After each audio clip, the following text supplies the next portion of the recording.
नहायत वाजिबुल एहतराम अज़ीज़ दोस्तों, आज हमारे ग्रुप का ये दूसरा लेक्चर है। आज 25 दिसंबर बरोज़ जुमातुल मुबारक। पिछले जुमा हमने व इज़ क़ाल रब्बुकल मलाइकति इन्नी जाइलुन फिल अर्दी खलीफा पे पहला लेक्चर सुना। उसी आयत को बुनियाद बनाते हुए आज का उन्वान गुफ्तगू है जमहूरियत और इस्लाम के सियासी नज़रियात का तकाबली जायज़ा। इस मौजू को रखने की वजह यह है कि चूँकि आज 25 दिसंबर है, कायद डे है, तो इसलिए इस पे बात करना हम ज़रूरी समझते हैं। एक बात ज़हन नशीन फरमाएं, इंसानी तहजीब का आगाज़ एक ख़ानदान से हुआ, फिर कबीले और कौमें बनाई गईं, जिसे कुरान हकीम ने यूं बयान किया। सूरह हुजरात 49 नंबर सूरा 13 नंबर आयत। इरशाद खुदाबंदी है, या अय्युहन्नासु, ए लोगो, इन्ना खलकनाकुम मिन ज़करिन व उन्सा, हमने तुम सब को एक मर्द और औरत से पैदा किया। व जअलनाकुम शुऊबा, फिर तुम्हारे ख़ानदान व कबाइला और कबीले बना दिए गए। इसका मकसद ये था लितारफू, ताकि तुम्हारी एक पहचान हो। तुम्हारा कबीला तुम्हारी पहचान होती है। फिर आगे फरमाते हैं, इन्ना अकरमकुम इंदल्लाहि अत्काकुम। अब ये कबाइल तो हैं, ख़ानदान तो हैं, लेकिन तुम सब में साहिब इज़्ज़त वो है जो जितना बड़ा मुत्तकी होगा। मेरा आपसे वादा रहा कि इस पे एक बाकायदा लेक्चर अर्ज़ करेंगे, इन्ना अकरमकुम इंदल्लाहि अत्काकुम पे। गुजारिश तो ये है कि यूं तमद्दुन वुसअत पजीर होता गया। शुरू में बनी नौ इंसान एक ही नज़रिया हयात पर कारबंद थे, फिर इनके रहन सहन में तब्दीलियां आती गईं और दूसरी तरफ इनके नज़रियाते ज़िंदगी में इख्तलाफ रूनमा होते गए। इसीलिए खालिक़े कायनात की तरफ से हर दौर में इंसानियत की इस्लाह के लिए पैगम्बर मबऊस होते रहे। आइए अगर इसे कुरान हकीम से देखें, सूरह नहल की 36 नंबर आयत है। इरशाद होता है, वलक़द बाअसना फ़ी कुल्ली उम्मतिर रसूला अन इअ्बुदुल्लाह वज्तनिबुत तागूत। हर नबी के आने का मकसद यही था कि तागूत से दूर हो जाए, यानी शैतान की शैतानत से इंसान बच जाए। यानी हर कौम की तरफ अल्लाह ने अपने नबी भेजे जो इन्हें हदायत और रहनुमाई से सरफराज करते रहे। कुछ लोगों ने हदायत कबूल की और रहमत इलाही के हकदार हुए, तो कुछ लोगों ने इनकार किया और अपने मुकद्दर में गुमराही कर ली, और ऐसी कौमें माजी का किस्सा और इबरत का निशान बन गए। इन कौमों की ख्वार और रुसवार होने की एक ही वजह है कि वो अल्लाह के उसूलों से दूर हो गए, जबकि अल्लाह ताला ने तमाम उसूल व ज़वाबित तफसील से बयान कर दिए हैं। एक बात याद रखें, ये वो उसूल हैं कि जिनकी बुनियाद पे एक खुशगवार मुआशरा मार्ज़े वजूद में आता है। कलाम इलाही का बगौर मुतालिया करें तो एक बात वाज़ेह होगी कि वो तमाम उसूल के जिनकी बुनियाद पर मुआशरा कैसे तरतीब देना चाहिए, इक़्तिदार का असल मालिक कौन होगा। अब आइए, इस्लाम जिस सियासत को पेश करता है वो सियासत उसूल ये रखती है कि अल्लाह की हाकमियत और इक़्तिदार पर ईमान लाया जाए, हुकूमती जिम्मेदारी और इख्तियार को अल्लाह की अमानत जाना जाए। हाँ, उसकी अदायगी में अवाम या रियाया की रजामंदी, मफाद और फलाह को पेश नज़र रखा जाए, बजाय इसके कि अल्लाह के मुकाबले में इंसानी इज्तमाइयत और उसकी ख्वाहिशात को भी हाकमियत आला का दर्जा दिया जाए। इस्लाम इस हक में नहीं है। जैसा कि हमने देखा कि रियासत रासुन सरबराही, तो याद रखें, लहू मुल्कुस समावाति वल अर्द, कायनात का सरबराह और मालिक व सरदार सिर्फ अल्लाह है। जैसा कि सूरह मुल्क में अल्लाह फरमाते हैं, तबारकल्लज़ी बियदिहिल मुल्क, इस मुल्क का बादशाह सिर्फ अल्लाह है। गोया इस्लामी उसूल सियासत के मुताबिक ये जरूरी है कि रियासत और इसमें कायम इक़्तिदार आला का असली मालिक व खालिक सिर्फ अल्लाह ही को जाना जाए।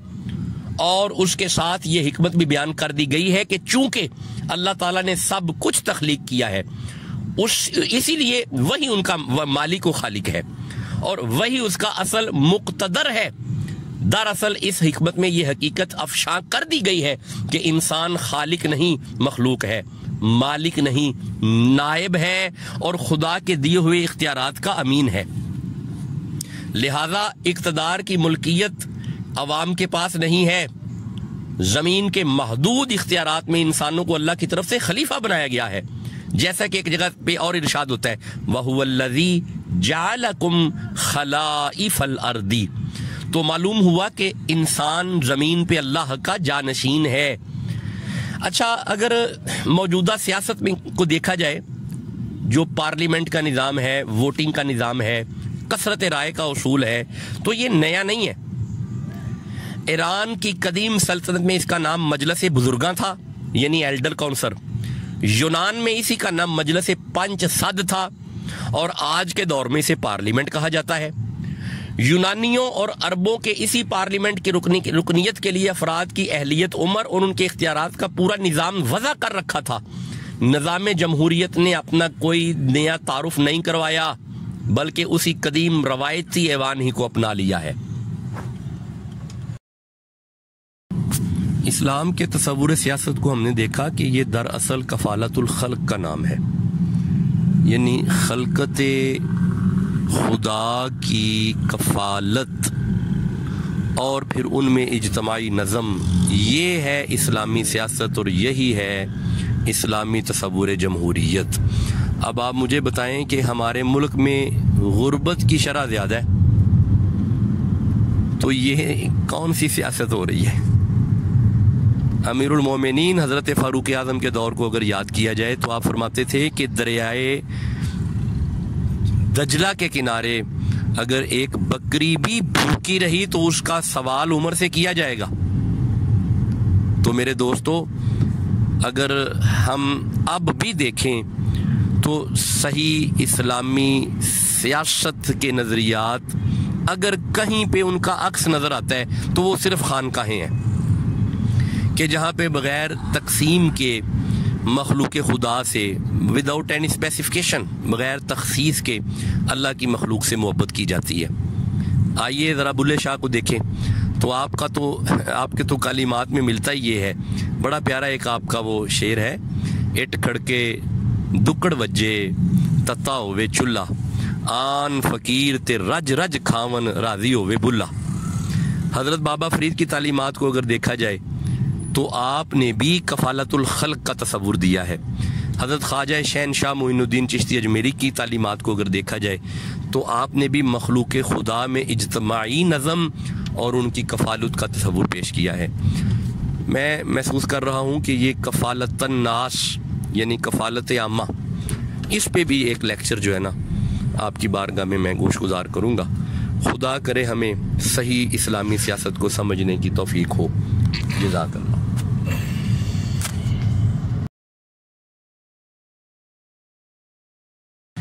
ले जी, चूंकि सियासत और जमहूरियत इसके नजरियात वाज़े हो गए, सियासत क्या है, जमहूरियत क्या है, हम अब कह सकते हैं कि जमहूरियत दरअसल अहसन सियासत के दायरे में रहते हुए इज्तमाई नज़म का नाम है। जमहूरियत बुनियादी तौर पर सियासत के एक हिस्से, हुकूमत की तंजीम और तरीक़ेकार से मुंसलिक है, जबकि जदीद दुनिया की समाजी जिंदगी में सियासियात के दायरे वसी और पेचीदा सूरत हाल इख्तियार कर गए हैं। ऐसे हालात में सियासत एक वसी साइंस बन चुकी है। इसका अपना फलसफा, अपनी इस्तिलाहात, अदारे, तरीक़ेकार और हिकमत अमली है।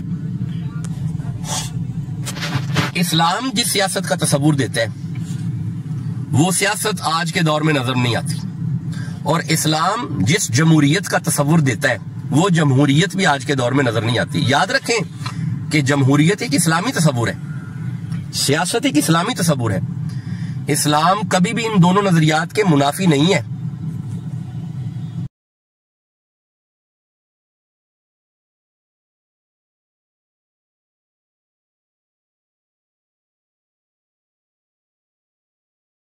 अच्छा जी, सियासत को समझने के बाद आइए अब देखते हैं कि जमहूरियत किसे कहते हैं।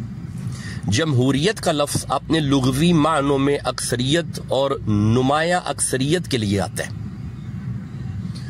अगर इसे देखा जाए तो कुरान हकीम में बराह रास्त जिस तरह सियासत का लफ्ज़ नहीं है, इसी तरह जमहूरियत का लफ्ज़ भी नहीं है। लेकिन कुरान हकीम में कुछ इस्तिलाहात हैं, कुरान से मैंने ये माखूज की हैं।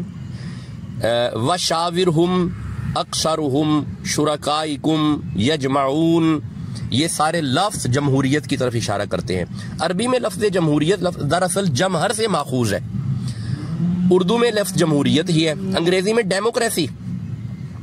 अच्छा, डेमोक्रेसी की तारीख क्या है? 13वीं सदी में मिस्टर विलियम ने अरस्तु की किताब पॉलिटिक्स का लातीनी जुबान में तर्जमा किया और सबसे पहले अरस्तु के लिए डेमोक्रेटेरिया या डेमोक्रेटिया का लफ्ज बोला और यही बाद में डेमोक्रेसी बना। अच्छा, उलमा इस बात को जानते हैं कि इस्लामी कुतब में एक लफ्ज बोला जाता है जमहूर उलमा, तो इससे मुराद अक्सरियत उलमा की है। मालूम हुआ कि जमहूरियत भी इस्लाम ही की एक इस्तिलाह है। अब अगर देखें तो मिस्टर फिलिप हिट्टी एक फिलासफर हुआ है, ये लिखता है कि अरेबिक वर हिस्टोरिकल डेमोक्रेटिक, यानी अहले अरब पैदाइशी तौर पे ही जमहूरी ख्याल रखते थे। मालूम हुआ कि जमहूरियत इस्लाम में इसका तस्वुर मौजूद है, लेकिन मुरव्वजा जमहूरियत गैर इस्लामी है। सियासत इस्लाम में इसका तस्वुर मौजूद है, लेकिन मुरव्वज सियासत गैर इस्लामी है।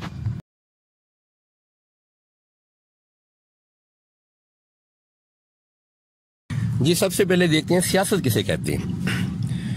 एक बात याद रखिए, कुरान हकीम में बराह रास्त लफ्ज़ सियासत मज़कूर नहीं है, मगर इसके मफहूम के लिए कुरानी आयात की अपनी इस्तिलाहात हैं। मसलन इस्तिखलाफ फिल अर्द, तहकुम बैनन नास, तमक्कुन फिल अर्द, ये वो इस्तिलाहात हैं जो मैंने कुरान हकीम की आयात ही से निकाली हैं। मसलन सूरह नूर में इरशाद होता है 55 नंबर आयत, वअदल्लाहुल्लज़ीना आमनू मिनकुम वामिलुस्सालिहाति लियस्तखलिफन्नहुम फिल अर्दी कमस्तखलफल्लज़ीना मिन क़ब्लिहिम।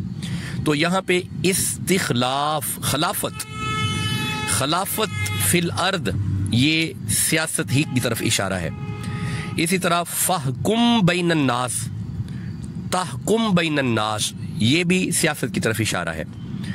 इसी तरह तमक्कुन फिल अर्द, ये भी सियासत की तरफ इशारा है। ये जो मैंने कुरान पाक की आयात और ये इस्तिलाहात आपके सामने रखी हैं, दरअसल इनमें इंसानी मुआशरत की इज्तमाई नज़म मकसूद है, मुआशरा की इस्लाह मकसूद है, हकूमत की निज़ाम और अदब के आदाब मकसूद हैं, और इन्हीं उसूलों को आज के दौर में सियासत से ताबीर दी जाती है। बगौर देखें तो उलमाए लुगत ने भी सियासत को बयान किया है। ये लफ्ज़ सियासत को अगर हम ताजुल उरूस में से देखें, लिसानुल अरब में से देखें, अल मुंजिद में से देखें, तो हमें मिलेगा ये सास, यसूस और सौस से माखूज है, जिसके माना इस्लाह करने और संवारने के हैं।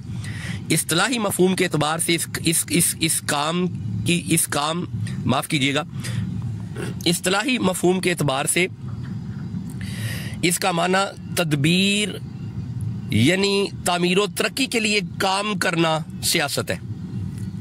इसी से साइस निकला है, जिसका माना सरदारी और रहनुमाई के हैं। हम इसे निकात की शक्ल में यूँ समझ सकते हैं कि उर्दू में है लफ्ज़ सियासत, अंग्रेज़ी में है पॉलिटिक्स, अरबी में है सास यसूस से मुश्तक, यूनानी लफ्ज़ है पॉलिस, POLIS, और ये फ़नी नौइयत है, इसका नौइयत जो है ना फ़नी है। लुग़वी माना इसका रहनुमाई करना, तहज़ीब करना, तहज़ीब सिखाना, तरबियत करना, क़यादत करना। इस्तिलाही मफहूम इसका इज्तमाई मामलात की तंजीम है। जनाब, ये मुक़द्दस काम है। ज़रा आइए मशाहिर की आरा देखते हैं। अल्लामा इमाम गज़ाली रहमहुल्लाह फरमाते हैं कि सियासत इस्तिस्लाहिल खल्क, मखलूक की इस्लाह का नाम सियासत है। ज़रा अल्लामा इब्ने खिलिदोन से अगर पूछें तो आप फरमाते हैं कफ़ालतुल खल्क व खलाफतुल्लाह, मखलूक खुदा की सरपरस्ती और अल्लाह की नियाबत ही दरअसल सियासत है। गोया इस्लामी मुख्तसर वक्त को सामने रखते हुए मैं कोशिश करूँगा कि हम ज़्यादा से ज़्यादा कुरान हकीम से मुस्तफ़ीज़ हों। हम इन नज़रियात को जदीद मगरबी नुकाबा से भी समझ सकते हैं, जो कि गैर फितरी नज़रियात हैं जो उन्होंने पेश किए हैं। मैं इनकी चंद मिसालें अर्ज़ करता हूँ। जदीद जमहूरी फ़िक्र में जदीद जमहूरी फ़िक्र की तरफ अगर जाएँ तो रियासत को इंसान का तख्लीक किया हुआ एक अदारा गर्दाना गया है। इंसान ने रियासत अपने मकासद के हुसूल के लिए तरतीब दी है, लिहाजा इस पर हाकमियत और इक़्तिदार आला का इख्तियार सिर्फ इंसान ही को होगा। ये हैं जदीद नज़रियात। जब मैं जदीद नज़रियात कहूँ तो इससे मुराद नशत सानिया आप ज़हन में रखें।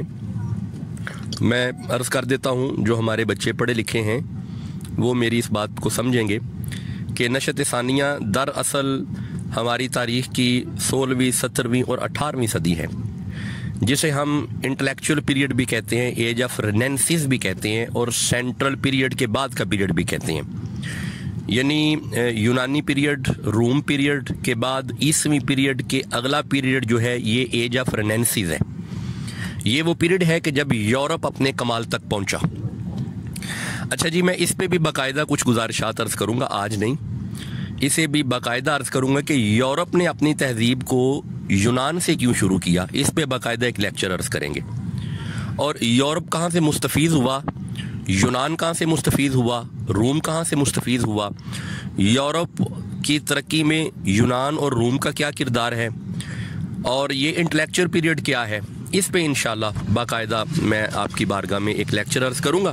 फिर इस्लाम के नज़रियात आपके सामने रखूँगा, फिर आप ख़ुद मुवाज़ना कीजिएगा कि इस्लाम को अल्लाह ने क्या नेमतें अता फरमाई हैं। इस पे बाकायदा इंशाल्लाह लेक्चर होगा।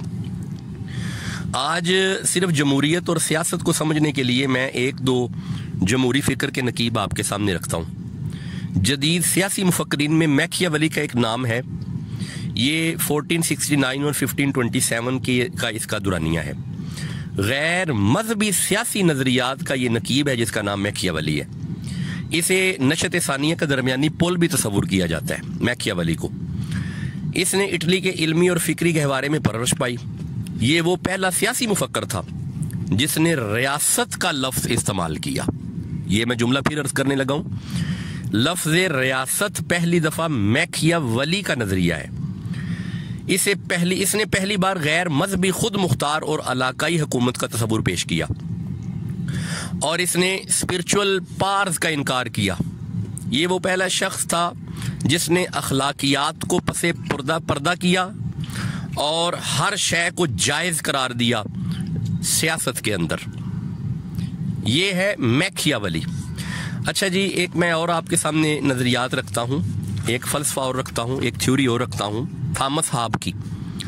थॉमस हाब 1679 और 1588, इसने रियासत को कुदरती की बजाय तख्लीकी करार दिया।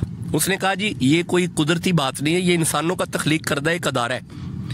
इसके मुताबिक रियासत की अवाम खुद हाकमियत रखती है और सारे इख्तियारात रखती है। और बाज़ औक़ात इस तरह इसका ये भी नज़रिया है कि रियासत की अवाम अपने सारे ही इख्तियारात एक शख्स को दे और उसे तमाम इख्तियारात का मालिक तस्वुर करे। इसके ख्याल के मुताबिक बादशाहत ही सबसे बेहतरीन तर्ज़ हुकूमत है। ये था जी थॉमस हाब। अच्छा, एक बड़ा मारूफ नाम है मगरबी मुफक्किरीन में जॉन लॉक का या जोहन लॉक का। 17वीं सदी का सियासी मुफक्कर जॉन लॉक है जिसने इंसान के फितरी हकूक़ के ज़िंदगी, मलकियत और आज़ादी पर ख़ुसूसी तवज्जो दी। इसने पहली मरतबा बादशाहत पर आवाम को तरजीह दी। ये वो नज़रियात हैं जो आज इम्प्लीमेंट हुए हैं। थॉमस हाब, जॉन लॉक, मैकियावेली के नज़रियात वो नज़रियात हैं जो आज हमारे मुल्क में इम्प्लीमेंट हैं। हर चीज़ इंसानों के हाथ में है। अच्छा जी, एक और मुफक्किर है रूसो। रूसो का ख्याल है कि मुआशरे में इक़्तिदार आला उस मुनज़्ज़म इदारे के पास होते हैं जो मुआशरती मुआहदे यानी सोशल कॉन्ट्रैक्ट के नतीजे में मार्ज़ वजूद में आते हैं। इस इदारे का नाम ही दरअसल रियासत है जो अवाम के मफादात का तहफ़्फ़ुज़ करने के लिए इन्हीं के अदारे आम के तहत काम करती है, यानी जर्नल विल। ले जनाब, ये वो नज़रियात हैं जो यूरोप ने अपनाए और बदकिस्मती से ये हमारे मुल्क में भी हैं। दरअसल इनके नज़रियात ये थे कि सियासी और मुआशरती आज़ादी मिले, मुआशी हकूक़ की आज़ादी मिले और आज़ादी निस्वां यानी औरतों को आज़ादी मिले। ये थे जदीदियत के सियासी और जमहूरी नज़रियात।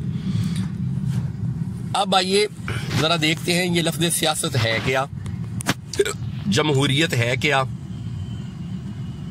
और ये रियासत है क्या।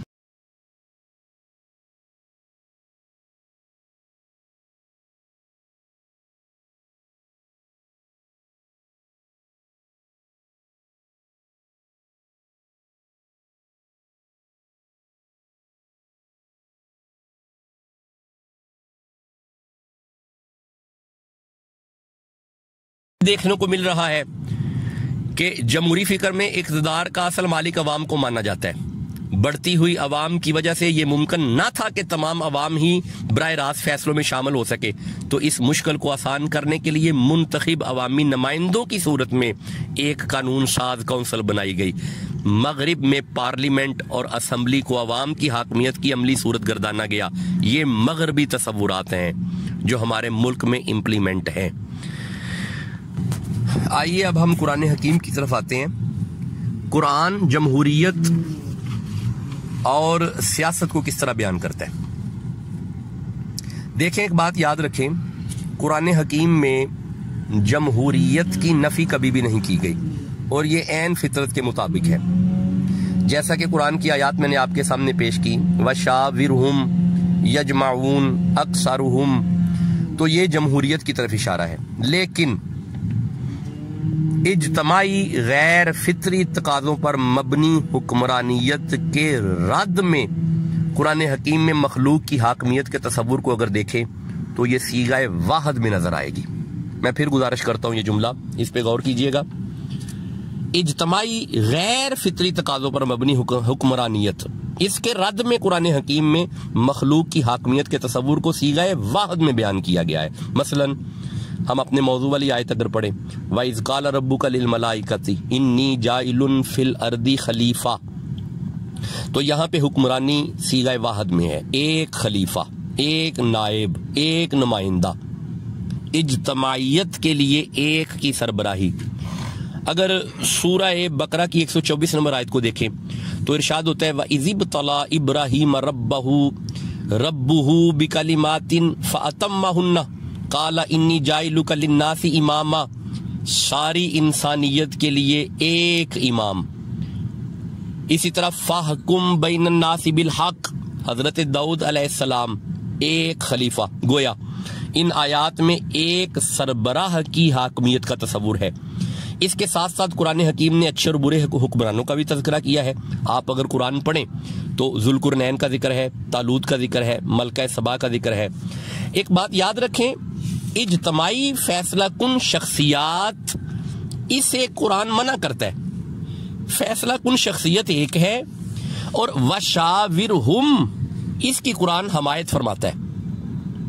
अगर इज्तमाइयत को देखें तो कुरान फरमाता है कालल मलाउल्लज़ीना इस्तकबरू, इज्तमाइयत की हुक्मरानियत तकब्बुर पे मबनी होगी। इसी तरह एक जगह पर इरशाद होता है कालल मलाउल्लज़ीना कफरू मिन कौमिही, तो इज्तमाइयत कुफर पे मबनी होगी। इन दोनों आयतें जो मैंने आपके सामने रखी हैं, इन्हें देखा जाए तो इज्तमाई हाकमियत में कुफर और तकब्बुर नजर आता है। मैं फिर अर्ज कर रहा हूं, इससे ये मुराद नहीं है कि कुरान हकीम इज्तमाई फैसलों के खिलाफ है, बल्कि इससे ये मुराद है कि कुरान हकीम हर बुरे हुक्मरानों और बादशाहों की मुजम्मत करते हैं और अच्छी और अहसन बुनियादों पर मबनी हाकमियत की तारीफ और तायीद फरमाता है।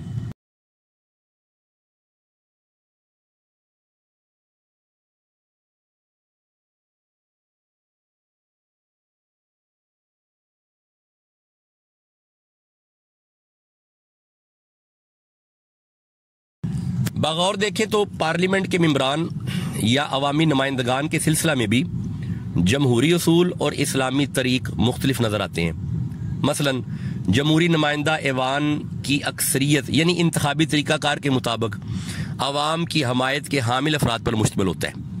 इसमें किसी के किरदार और अहलियत को बुनियाद नहीं बनाया जाता, बस ये देखा जाता है कि किसके साथ ज्यादा लोग हैं, बल्कि किसने ज्यादा लोगों को अपने साथ कर लिया है।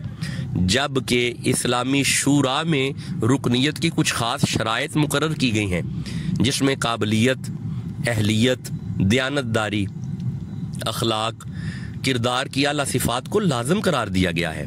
देखें, कुरान जो तस्वुर देता है ना, वो ये नहीं है जो आज इम्प्लीमेंट है। जदीद जमहूरियत अवाम की हाकमियत को अमल में लाने के लिए कौम के नुमाइंदों के चुनाव में और ऐवान नुमाइंदा के अंदर मुख्तलिफ फैसलों में कसरत राय का असूल अपनाती है। जमहूरी मुआशरे में फ़र्द एक वोट रखता है और इस सिलसिला में तमाम अफराद यकसा और मसावी हैं। जिसके हक में ज़्यादा वोट गए वो फैसला कुन शख्सियत के तौर पे सामने आएगा। जबकि कुरान की तालीमात मुख्तलिफ हैं। जनाब, सूरह ज़ुमर में इरशाद होता है, कुल हल यस्तविल लज़ीना यअलमून वल्लज़ीना ला यअलमून। अल्लाह फरमाता है, क्या ये अहले इल्म और गैर अहले इल्म एक जैसे हो सकते हैं? देखें, फिर सूरह अनाम में इरशाद होता है, कुल हल यस्तविल आमा वल बसीर अफला ततफक्करून। क्या अंधे और बीना दोनों यकसा हो सकते हैं? फिर सूरह अनाम में फिर इरशाद होता है, कुल ला यस्तविल खबीसु वत्तय्यिबु वलौ अअजबका कसरतुल खबीस। जनाब, नापाक और गैर नापाक एक जैसे हो सकते हैं?